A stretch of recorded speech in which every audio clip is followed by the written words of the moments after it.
Avec la sécheresse de l'été, ben oui, souvenez-vous, la réflexion, c'est vrai, se porte aujourd'hui sur de nouvelles cultures dans nos champs.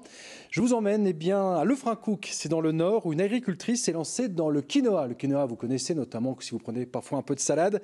Cette plante n'est pas du tout de la région, elle est originaire d'Amérique latine, mais elle est intéressante parce qu'elle est peu gourmande en eau et ne nécessite pas de produits phytosanitaires.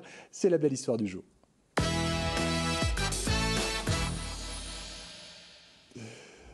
Bah oui, nécessite, pas facile à dire. Voilà, c'est fait. Noa Muclin, vous êtes aux côtés justement de Stéphanie dans un champ donc de quinoa à Lefrancouc, c'est bien ça? Eh bien oui, effectivement, on est en plein milieu d'un champ de quinoa ici. C'est le champ de Stéphanie, j'ai envie de dire, mais pas que, parce que c'est une histoire de famille chez vous. C'est ça, donc la ferme du Dunelette, ce sont mes parents, Hervé et Brigitte, et moi-même qui les ai rejoints. Voilà.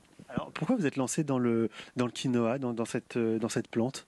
Alors en fait, elle s'intègre parfaitement dans la voie que nous avons prise, c'est-à-dire diversifier les plantes sur la ferme pour des raisons agronomiques.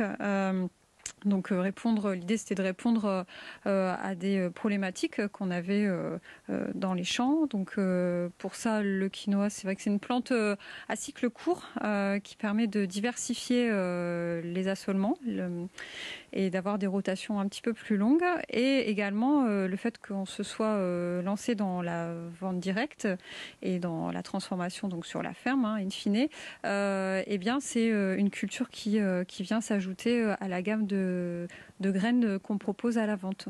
Ça, c'est important ce que vous dites parce que les plantes qu'on voit donc là, que vous avez semées vers le mois de mai, c'est ça, vous allez les récolter là prochainement et tout va être ensuite transformé, préparé chez vous. Ça, c'est important, de A à Z, tout se fait chez vous.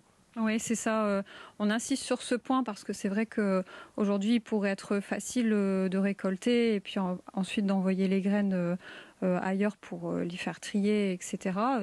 Et de recevoir ensuite les graines prêtes à l'emploi, entre guillemets.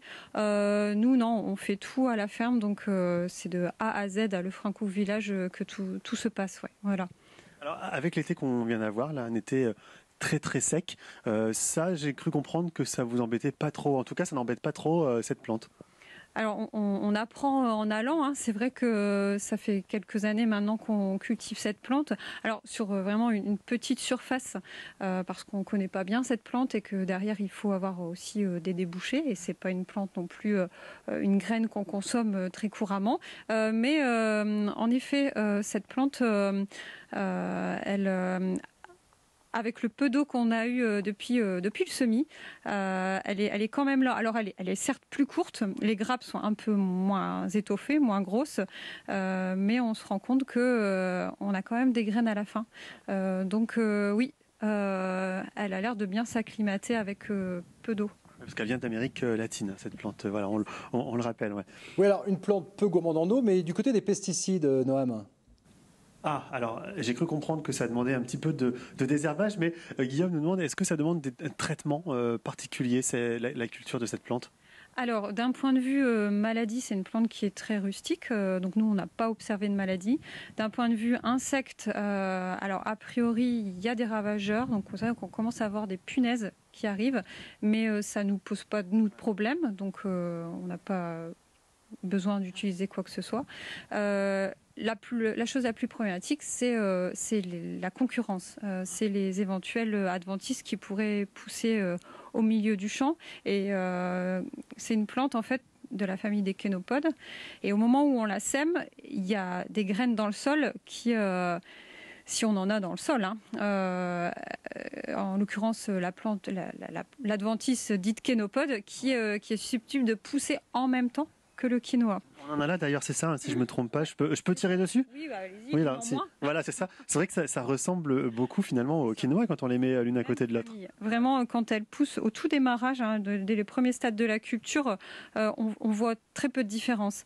La seule différence, c'est qu'il y a une couleur un peu violacée sous les feuilles qui permet de différencier la kénopode du quinoa. Mais voilà, donc l'idée, c'est de ne pas en avoir de trop. Donc nous, on n'utilise pas pas de phyto pour ça. On fait pas mal de faux semis en fait, et on sème la plante assez tard. Le risque après de semer assez tard, par contre, même si a priori là cette année c'est quand même plutôt propre, on n'a pas trop d'adventices qui ont poussé au travers, derrière l'enjeu c'est de le récolter. Au plus vous semez tard, au plus la récolte elle sera tardive. Et là vous voyez, il commence maintenant à pleuvoir. Donc je rigole, mais c'est vrai que ce serait dommage de laisser la plante au champ parce qu'on n'arrive pas à la récolter faute de pluie tous les jours, quoi. Donc elle n'est pas tout à fait mûre, il lui faudra encore quelques jours de soleil, mais on a la pluie qui est arrivée. Exactement, donc espérons que le soleil revienne encore un peu. Mais c'est vrai, c'est l'enjeu derrière de pouvoir récolter une graine qui soit sèche en fait, mûre et sèche. Merci beaucoup Stéphanie, de nous avoir éclairé sur le quinoa qu'on peut donc manger. Enfin, il y a des tas de recettes de quinoa, mais je pense, Guillaume, que vous êtes au courant, parce que je pense que vous êtes un peu gourmand.